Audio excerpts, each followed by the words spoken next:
하나님 말씀은 시편 61편 말씀입니다.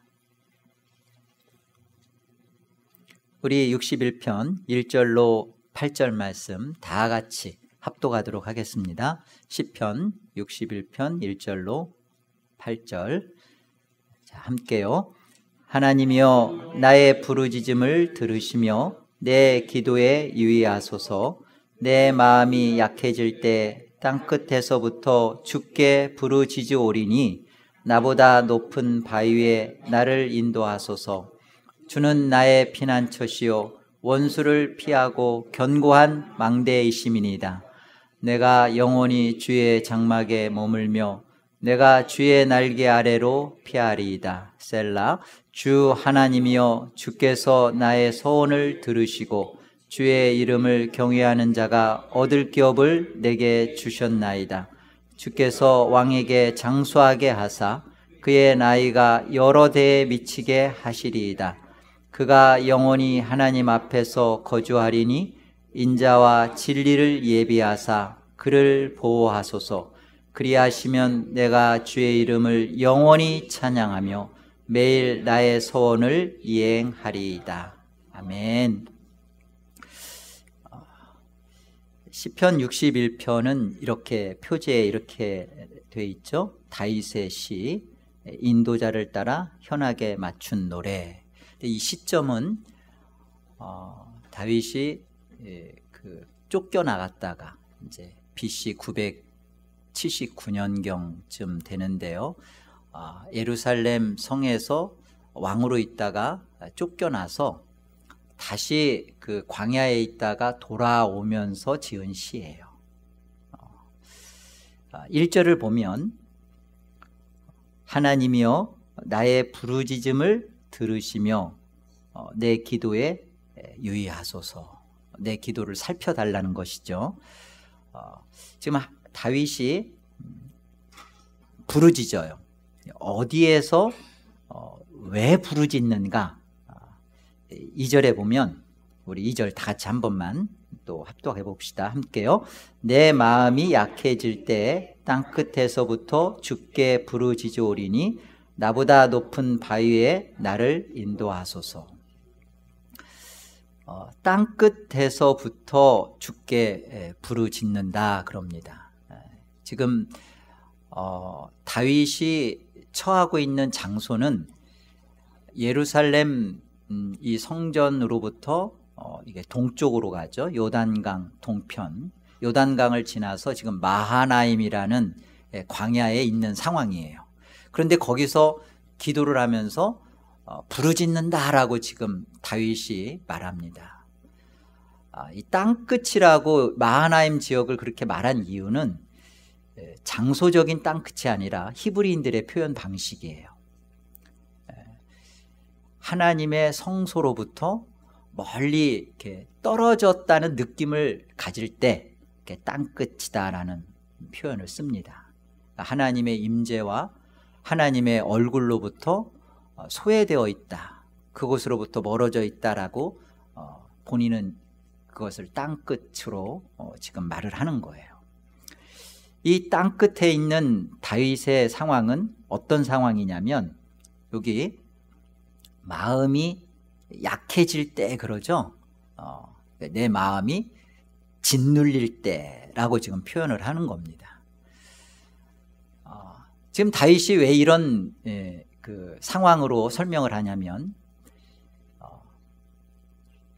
다윗이 지금 압살롬은 누구냐면 다윗의 셋째 아들이에요. 아주 이름이 압살롬, 이름이 별로 안 좋아요. 이 압살롬의 그 아들이 쿠데타를 일으켜서 아들 때문에 왕이 정말 아무런 것도 준비하지 못하고 급하게 쫓겨나간 상황입니다. 뿐만 아니라 여기에는 그동안 그 통일왕국을 이룰 때 같이 모사를 하며 같이 힘을 합하며 했던 아히도벨이라는 자신의 친구이자 정말 의지했던 이가 이 압살롬 편에 서서 이 반역을 주도했던 거예요. 그러니까 사랑하는 아들과 믿고 의지했던 친구의 이 배신 속에서 지금 이 마하나임에 가 있는, 그래서 이 땅끝이라고 지금 표현하는 겁니다. 내가 하나님의 성전 바깥에 있습니다. 하나님이 나와 함께 하셨다라는 것을 늘 성전 속에서 그걸 갖고 있었는데 지금 그런 마음을, 짓눌린 마음을, 약해진 마음을 표현하는 것이죠. 다윗의 이 지금의 마음의 상태는 이런 배경을 갖고 있어요. 압살롬이 다윗에게 반역하기 전에는 상당한 시간들이 있었습니다. 근데 그런 동안에 왜 다윗은 이 압살롬의 반역의 조짐에 대해서 아무런 행동을 하지 못했는가? 여기에는 다윗 자신이 자신의 숨은 깊은 그 죄를 갖고 있기 때문에 그랬어요. 자기 자신에 대해서 수치와 정당함을 자기 자신이 그런 모습들을 갖고 있기 때문에 밧세바의 간음 사건을 다윗은 잊지 못하고 있는 겁니다.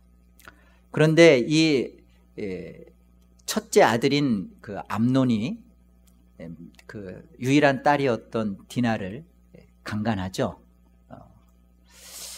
이 사건에 대해서 그냥 다윗이 자기 스스로에게 그런 죄가 없었으면 바로 치리를 했거나 권징을 했을 겁니다. 그런데 다윗은 이것을 그냥 묵인해요. 암논의 자기 딸 그 강간 사건을 묵인해요. 이 일에 대해서 압살롬이 굉장히 그 분노를 품습니다. 다윗이 그것을 해결을 했다면 압살롬이 이런 반역적인 마음을 안 가졌을 거예요. 그러나 다윗은 이 문제를 어떻게 하질 못해요. 참 이렇게 죄가 무서운 겁니다. 죄는 하나님 앞에 용서를 받지만 죄는 반드시 이렇게 흔적이 따르고 상처가 남겨요.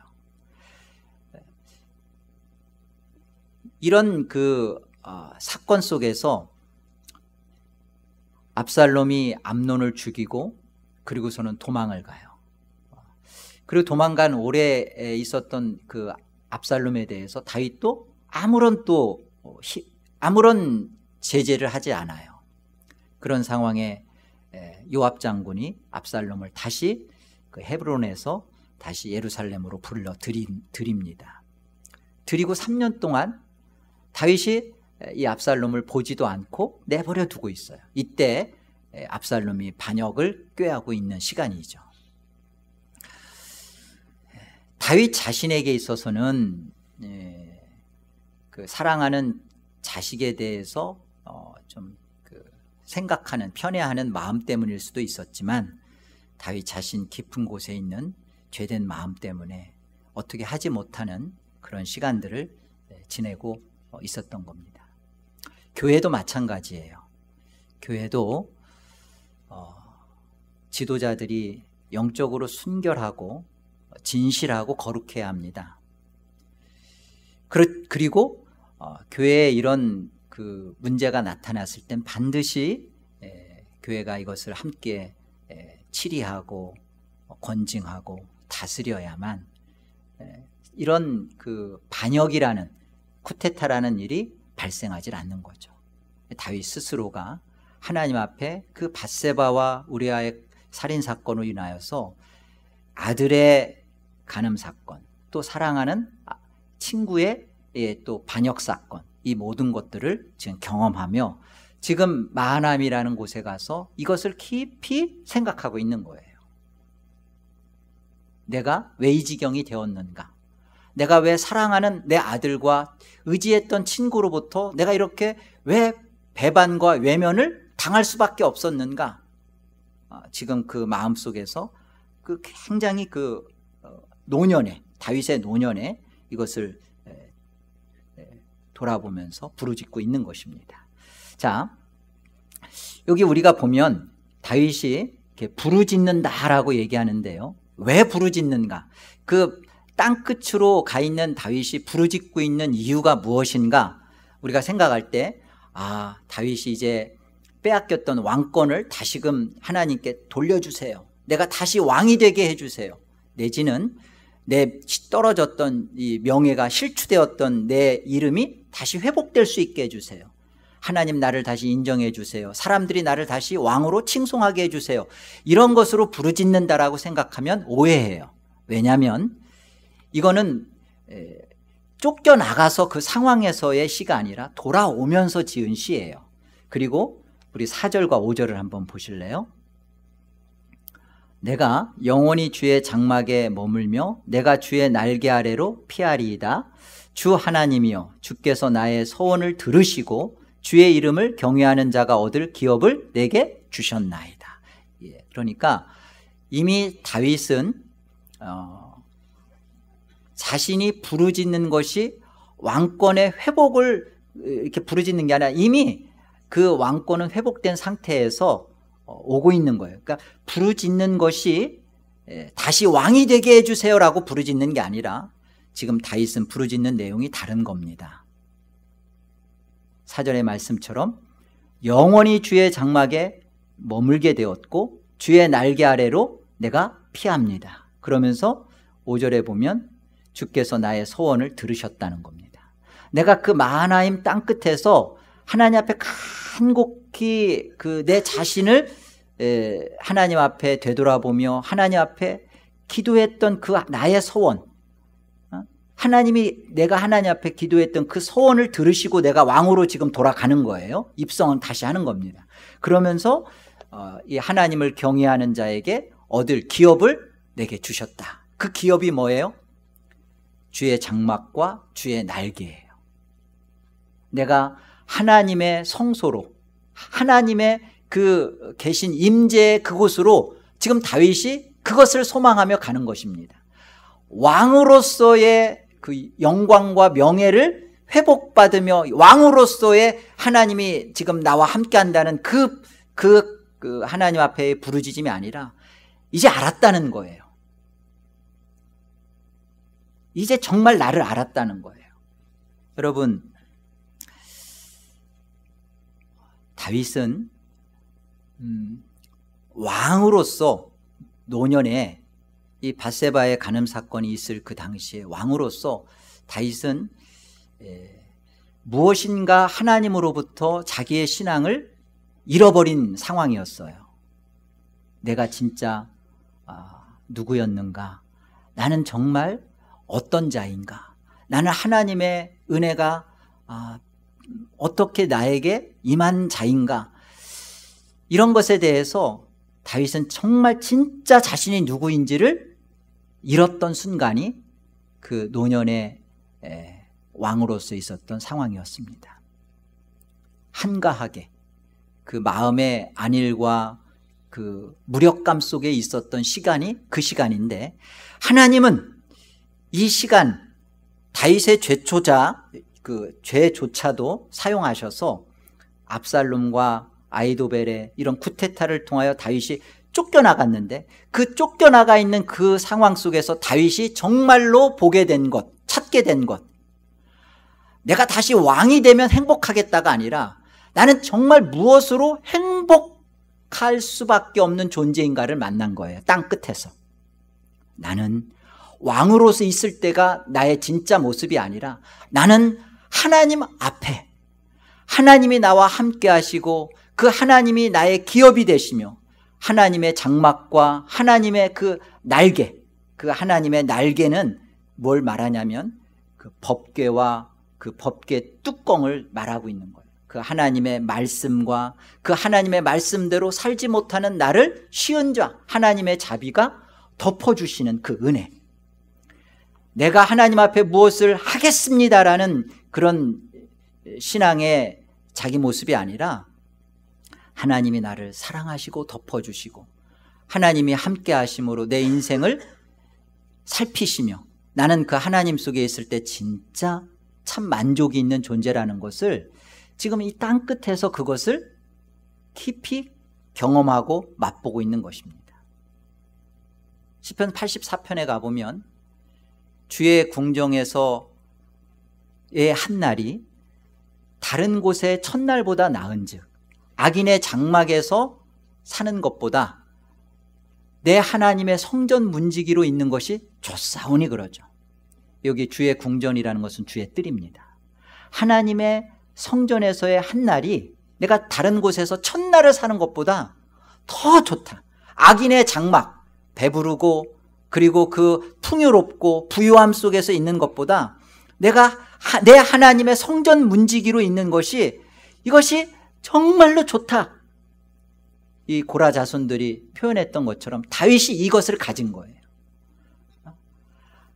모든 왕으로서 모든 것을 다 누리고 있고 예루살렘 성전에서 하나님의 성전 속에서 또 그 하나님 그곳에서 제사하며 예배하고 있었던 다윗이었지만 하나님의 임재와 하나님의 얼굴 속에 늘 있는 상황이었지만 다윗은 어느 순간 내가 진짜 누구인지를 잃어버렸어요.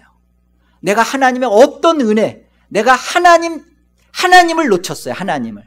하나님을 사랑하며 하나님을 예배하며 하나님을 섬기며 하나님을 위하여 나라를 일구며 하나님을 위하여 백성들을 이끌고 있었지만 어느 순간 하나님 자신을 놓쳐버린 그 상황, 하나님의 눈을 벗어나서 자신의 욕심대로 자신의 원하는 대로 간음하며 살인하며 그랬던 자신의 진짜 그 모습, 하나님 없는 모습, 이 속에서 있었던 다윗이 지금 아들로 인하여서 이 마하나임이라는 이 땅끝이라는 그 마음이 눌리고 약해지는 그곳에 있으면서 갖는 하나, 나는 진짜 내 자신이 무엇인가, 누구였는가, 이것을 다윗이 이 땅끝에서 깨달은 것입니다. 2절을 보시면 이렇게 부르짖어요. 내 마음이 약해질 때 땅끝에서부터 주께 부르짖으오리니 나보다 높은 바위에 나를 인도하소서 그러죠. 나보다 높은 바위에 나를 인도하소서라는 말은 다윗의 신앙이 바뀌는 것을 보여주는 겁니다. 다윗은 이제까지 이 땅끝을 경험하기 전까지는 다윗 자신이 정확하게 내 신앙이 어떤 신앙인지를 정확하게 다윗은 갖고 있지를 못했던 상황이에요. 다윗은요, 처음 출발부터가 하나님을 위하여 자기 목숨을 던져버렸던 인물입니다. 그리고 통일 이스라엘 왕국을 이룰 때까지 하나님을 의지하여서 하나님의 원하심대로 살려고 애썼던 인물이에요. 근데 지금 보세요. 다윗이 땅끝에서 한 가지 경험하는 건 뭐냐면 나보다 높은 바위에 나를 인도해 달라는 겁니다. 나보다 높은 바위는 이스라엘 지역에서 바위는 유일하게 피할 수 있는 곳이에요. 큰 나무가 있는 것도 아니고 언덕이 많아서 숨을 데가 있는 것도 아니고 바위야말로 유일한 피난처고 안식처 있는데, 그런데 늘 자기가 하나님을 위하여 산다, 내가 하나님 앞에 구원받은 자로 내가 하나님께 충성한다, 성실하게 하나님을 섬긴다라고 생각했던 것이 다윗이 의지하고 믿고 신앙했던 게 다윗의 이 바위였어요. 근데 나보다 높은 바위라는 것은 내가 도저히 오를 수 없는 바위, 내 힘으로 신앙생활을 한다고 했던 이 신앙의 진정성을 다윗이 고백하는 겁니다. 다윗은 이전까지는요, 인본주의적 신앙의 모습을 갖고 있었어요. 인본주의 신앙이라는 것은 우리가 많은 사람들이 그냥 자기를 기쁘게 하고 자기를 위하여서 사는 것, 사람 중심인 것, 이렇게 인본주의로 생각하는데요, 이것을 훨씬 더 넘어서는 얘기입니다. 인본주의라는 것은 내가 하나님을 기쁘시게 하기 위하여 내 인간적 수고와 노력을 다하는 거예요.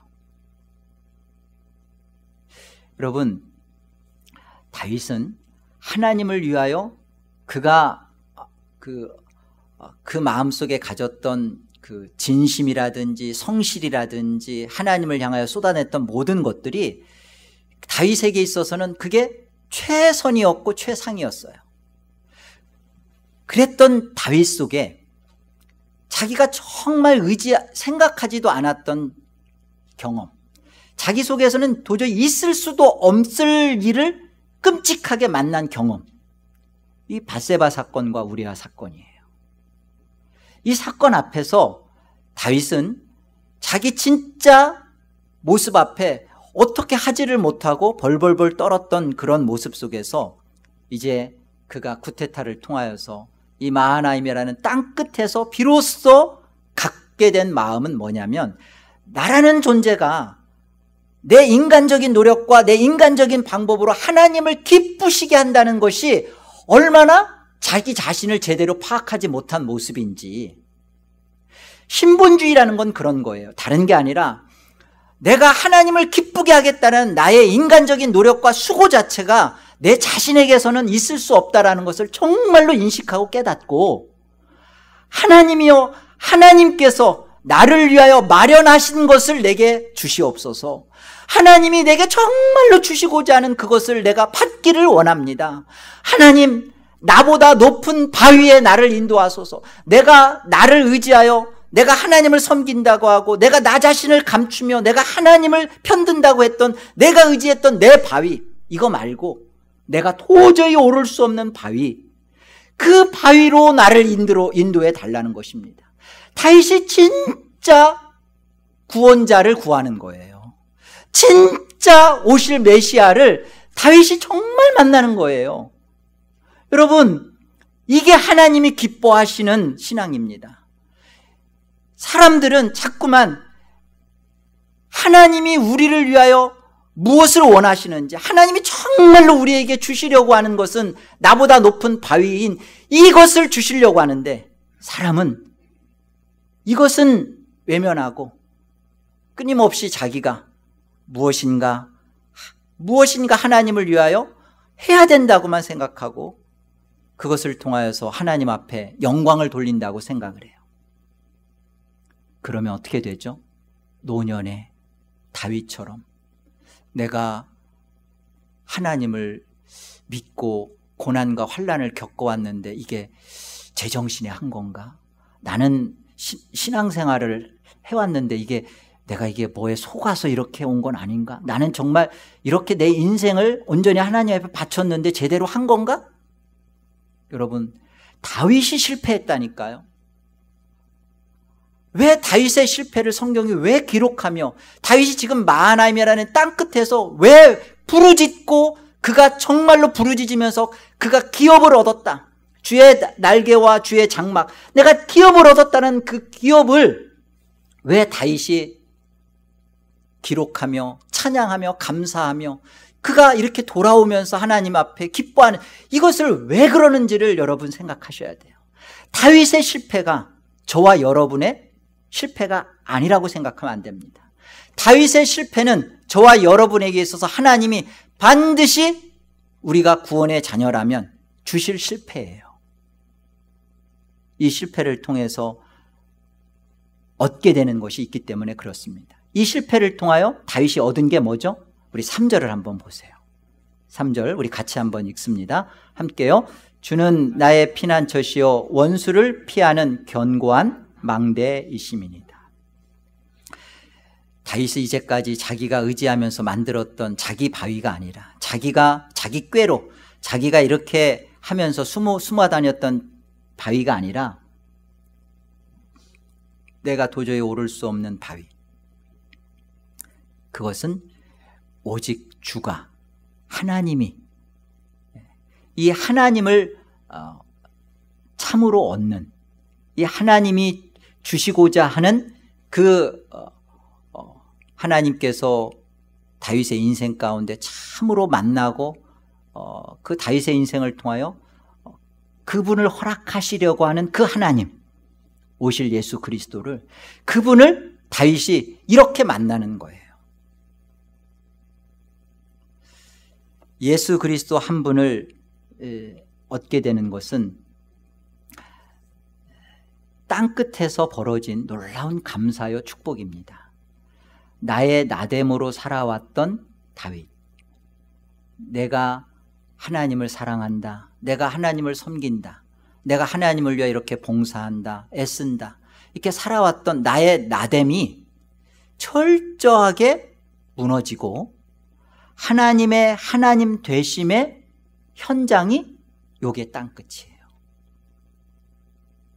저와 여러분의 신앙 속에서 나를 놓은 곳이 땅끝입니다. 지금 내가 나를 놓지 못하고 내 욕심이나 내 탐심이나 내 영광이나 명예나 이것을 놓지 못한 것이 예루살렘 하나님의 성전 속에 있는 왕으로서의 모습일 수 있어요.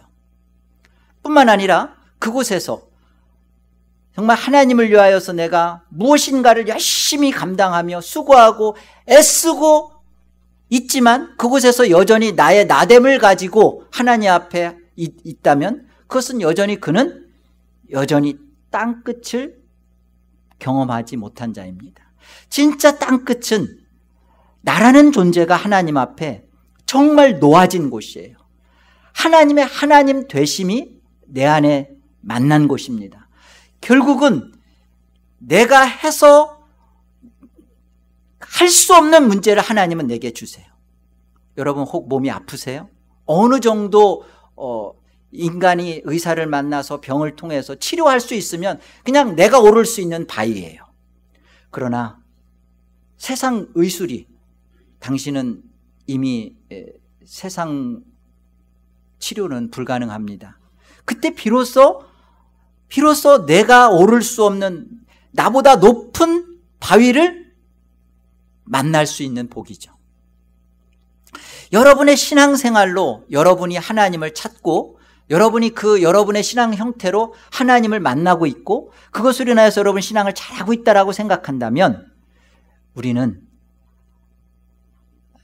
예루살렘에서의 다윗의 이 허망함의 시간을 만나게 될 겁니다.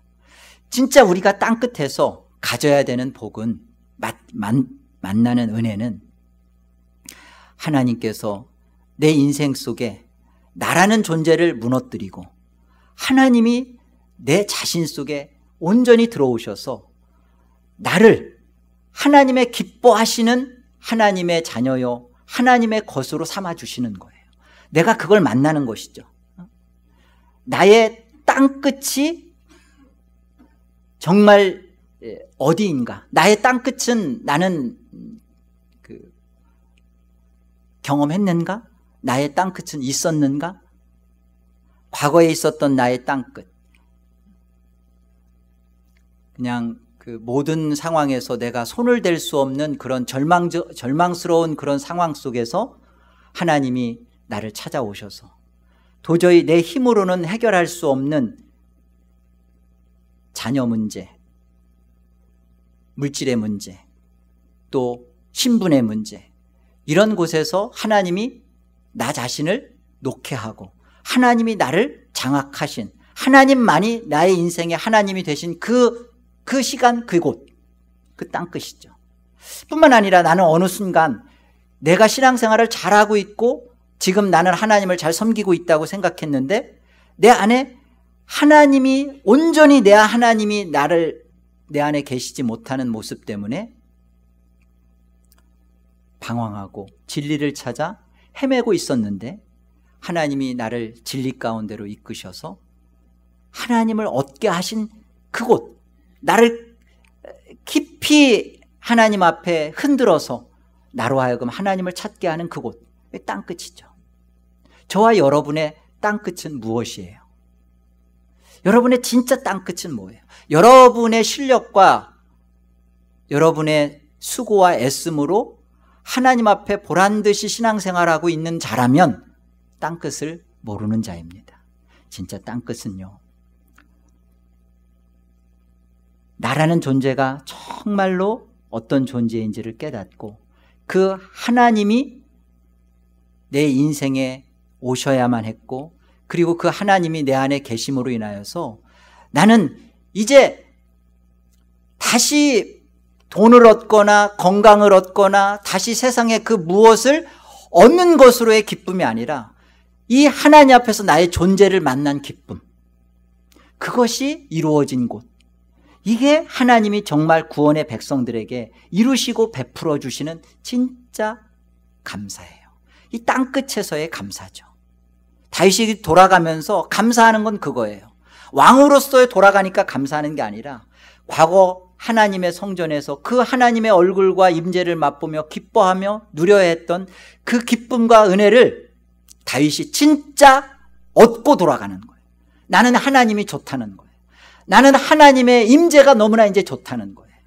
나는 이 하나님을 얻도록 하나님이 나로 하여금 이렇게 쫓겨나간 이 광야에서 있었지만 나는 이제 이 하나님 앞에 기업을 얻고 돌아간다는 것입니다. 나는 이제 됐다는 거예요. 나는 이제 하나님 때문에 너무나 배부르고 행복하고 만족한다는 거예요. 이것이 다윗이 지금 땅끝에서 돌아가면서 지은 감사의 시입니다. 에덴교회 우리 2017년을 돌아보면서 땅끝에서의 우리가 감사의 은혜가 무엇인가 저도 생각을 좀 해봤어요. 우리가 6개월 전에 이제 3월 달이죠. 장소를 비우고 나가야 된다는 그 연락을 받고 참 어디로 가야 할지 몰랐지만 우리가 기도했어요. 금요일마다 우리 장로님들이 기도회를 이끄시면서 우리가 같이 기도했어요. 하나님, 우리는 하나님을 예배하고 싶고 하나님을 마음껏 찬양하고 싶고 하나님 앞에 진리로 하나님 앞에 말씀으로 잘하고 싶습니다. 하나님께서 보이지 않고 그랬지만 하나님이 하나님을 예배하는 선하신 곳으로 앞서 일하시는, 앞서 행하시는 그런 모습을 저희 가운데 이루시고 기도를 통하여서 하나님이 그것을 배우게 하시고 참 감사하죠. 2017년 너무 감사합니다. 어떤 분은 그런 말씀도 하시더라고요. 이게 참 여기 드리기 좋은 장소이고 시간대를 우리가 쓰고 있는데 돈이 얼마를 들더라도 이곳에 있어야 될 텐데 다른 곳을 찾는 게 좀 무모하지 않는가. 그렇지만 그분 마음에도 아니야, 하나님이 어떤 일을 어떻게 하실지 모르니까 하나님을 주시고 가르쳐 주시기 위해서는 우리에게 어떤 일을 하실지 한번 기다려보고 기도해보자. 정말 우리 모두 속에 이렇게 기독해 하시고 기도를 한 분들은 이거를 통하여서 하나님이 정말 우리 자신을 사랑하시고 우리와 함께 하신다라는 것을 정말 2017년 배우게 된 정말 감사가 아닐 수 없습니다. 뿐만 아니라 이제 우리가 직분자 이렇게 그 후보들 같이 교육하잖아요. 그 교육 과정을 통해서도 하나님께서 정말 외부에서 집사이고 장로였던 분들이 겸손하게 이 교육 과정에 임하고 그 교육을 통하여서 다시 하나님 앞에 진리를 새롭게 하고 또 교회로서의 참된 모습을 세워가고 이루어가는 이런 모습들이 정말 사람의 생각과 사람의 뜻에서가 아니라 하나님께서 우리 안에 베푸시고 이루어가시는 하나님의 놀라운 은혜가 아닐 수 없습니다. 2017년 이렇게 하나님이 앞서 우리들의 마음속에 일하시고 행하시는 이 하나님께 정말 감사와 찬송을 드립니다. 이제 이 땅끝에서 이 다윗이 하나님을 얻었다는 거, 지금 내가 나를 나보다 높은 바위에 인도하소서, 내가 주께 피합니다라는 하나님을 얻었다는 이 땅끝에서 하나님을 얻은 이게 중요해요. 이 하나님을 얻은 게 무엇인가가 중요합니다. 6절과 7절을 보십시오.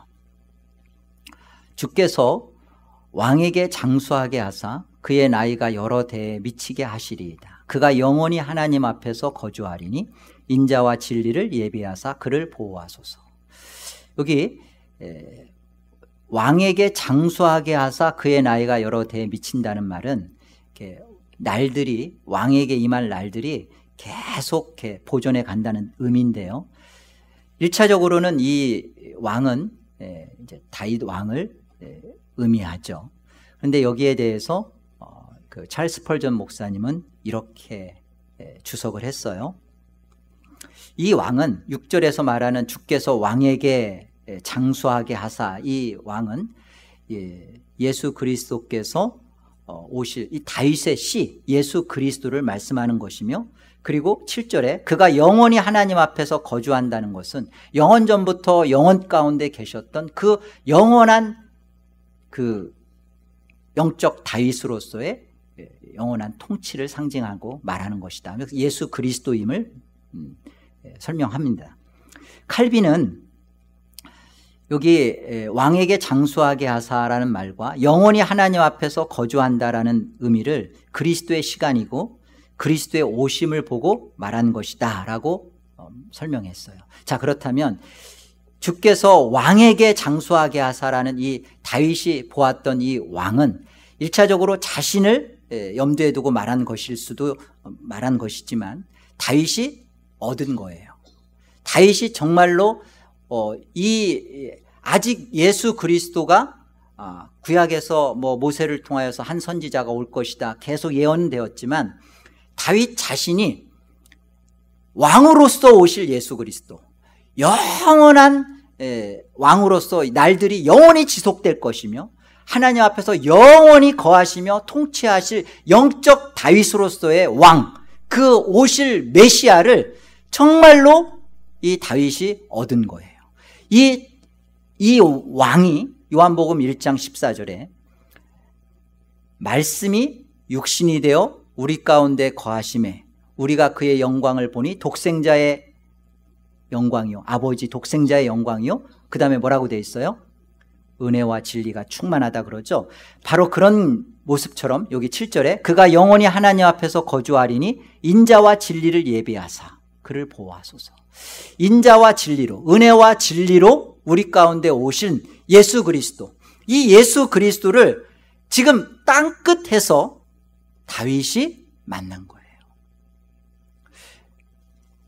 다윗은요, 하나님 앞에 정말로 부르짖으며 감사하는 것은, 하나님, 이제 내 인생은 내가 하나님이 내 소원을 들어주셨사오니 내가 하나님을 경외하는 자에게 하나님이 기업을 주셨습니다. 이 영원한 기업 예수 그리스도를 얻은 다윗은 이제는 남은 인생은 너무나 분명해요. 나는 오실 예수 그리스도를 믿습니다. 뿐만 아니라 나는 이 예수 그리스도를 드러내는 인생으로 하나님이 나의 인생을 다 사용하신 거 드러내겠습니다.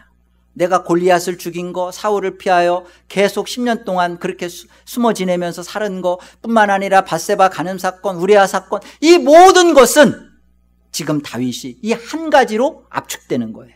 기업을 얻었다는 거예요. 예수 그리스도 한 분을 얻기 위하여 지금 내가 땅 끝에서 이렇게 떨어져서 깊은 배반과 모멸 속에 있는 이것조차도 나는 지금 하나님 앞에 부르짖는다는 겁니다. 내가 이제는 내 남은 인생을 왕 대신 예수 그리스도를 증거하고 드러내는 일에 나는 그렇게 사용되어지길 원하고 그렇게 하나님 앞에 살겠습니다. 그렇게 부르짖는 겁니다.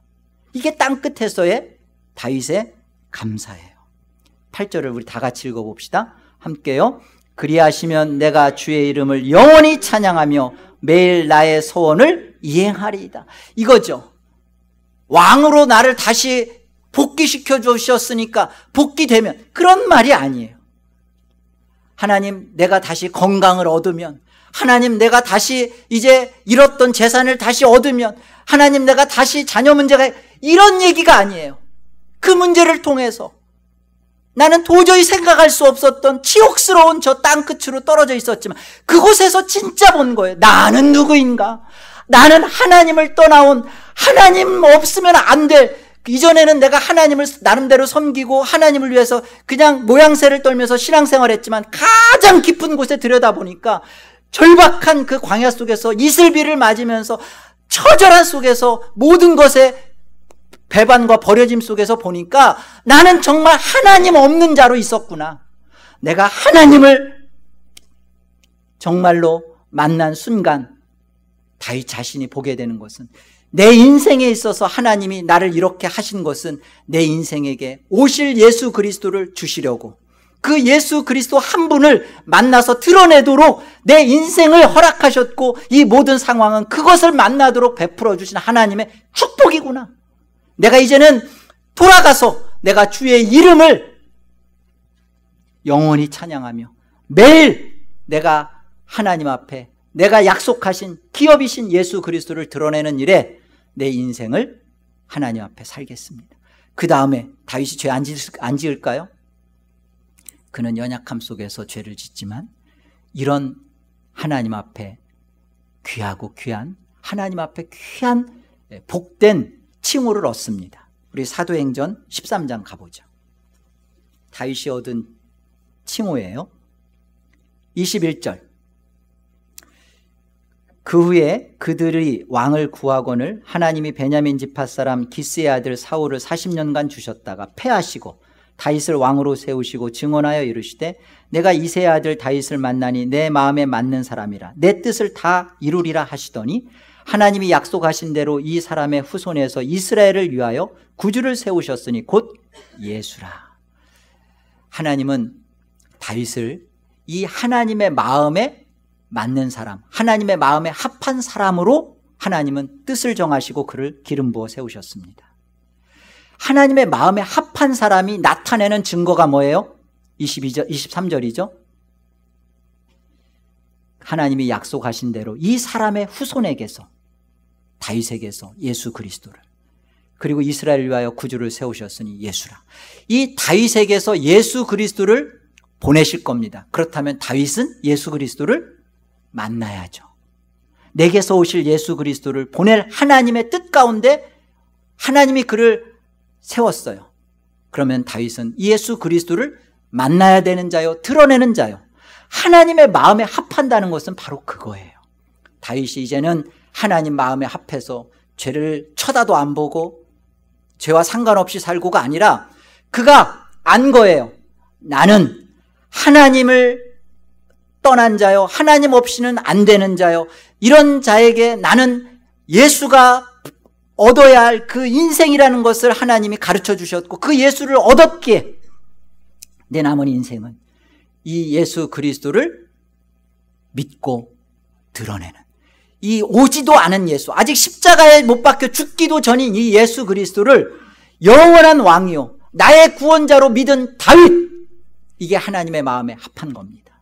그리고 이 하나님의 마음에 합한 다윗은 남은 모든 것이 자신의 어떤 모습이 아니라 이 예수 그리스도, 자기가 무엇을 하든 과거의 인본주의적 그런 신앙처럼 내가 하나님을, 나로 말미암아 하나님 어떻게 내가 이렇게 해서 기도해서 내가 이런 쓸데기 없는 그런 것들은 다 시궁창에다 던져버리고 이제는 다 뭐만 남는 거예요. 하나님께서 나를, 하나님이 나로 말미암아 예수 그리스도를, 하나님이 나를 불쌍히 여기사 예수 그리스도를 다 이렇게 되는 거예요.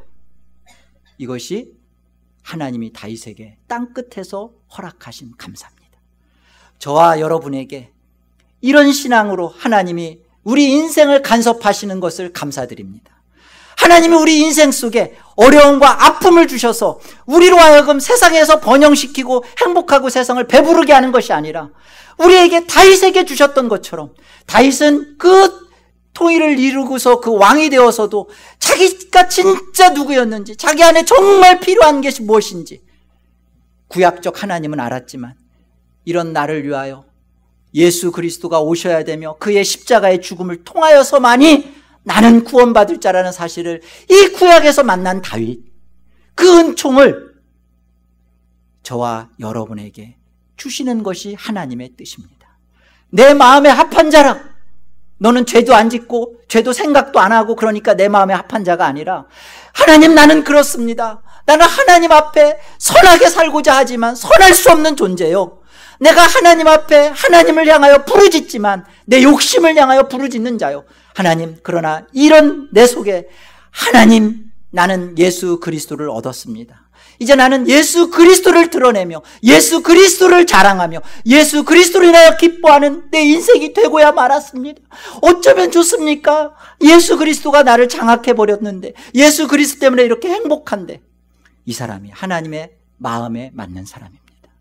무엇을 하든지 간에 예수 그리스도를 믿고 드러내는 인생, 그 인생이 저와 여러분의 인생이요, 여러분이 그 땅끝에서 이것을 계속 경험해가며 이루어져가며 하나님은 이것을 우리 안에 계속 허락하실 것입니다. 과거의 땅끝이 지금의 또 땅끝을 만날 것이며 또 앞으로 더 깊이 예수 그리스도를 내 인생의 한 분을 얻도록 땅끝으로 하나님은 우리를 눈도 깜짝 안 하시고 하나님 우리를 그 땅끝으로 이끄실 것입니다. 감사하십니까? 하나님 제발 땅끝은 싫습니다입니까? 우리는 그토록 의지하고 그토록 믿었던 자녀들에 대하여 그냥 발등만 찍히는 게 아니라 허리까지 찍혀봐야 돼요.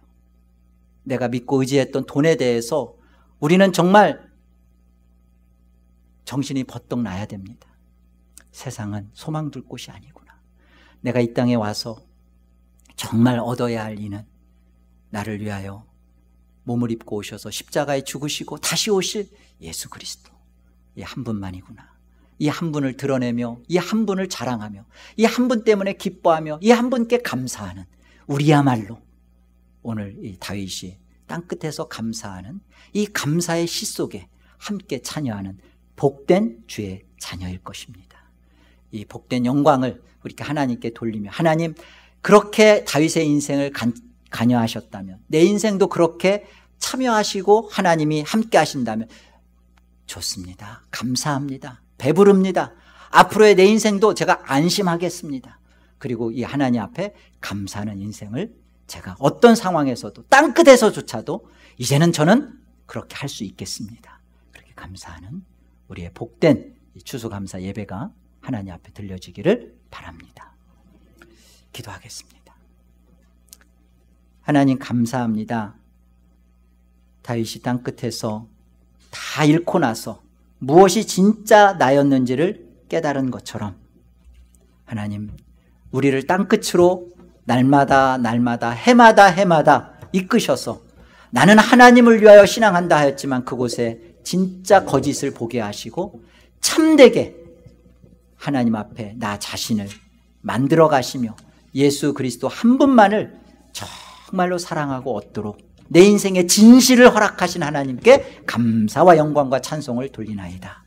하나님 우리가 가기 싫어할지라도 우리 손을 잡으셔서 우리가 드러누워 땡깡을 늘며 발을 동동 구른다 할지라도 우리를 번쩍 안으셔서 땅끝으로 이끌어 주셔서 우리로 하여금 그곳에서 정말 한 분 예수 그리스도를 얻고 그분을 드러내는 하나님의 마음에 합당한 자라는 하나님의 칭호를 얻는 복된 자녀들이 다 되게 축복하여 주시옵소서. 예수님의 이름으로 기도드리옵나이다. 아멘.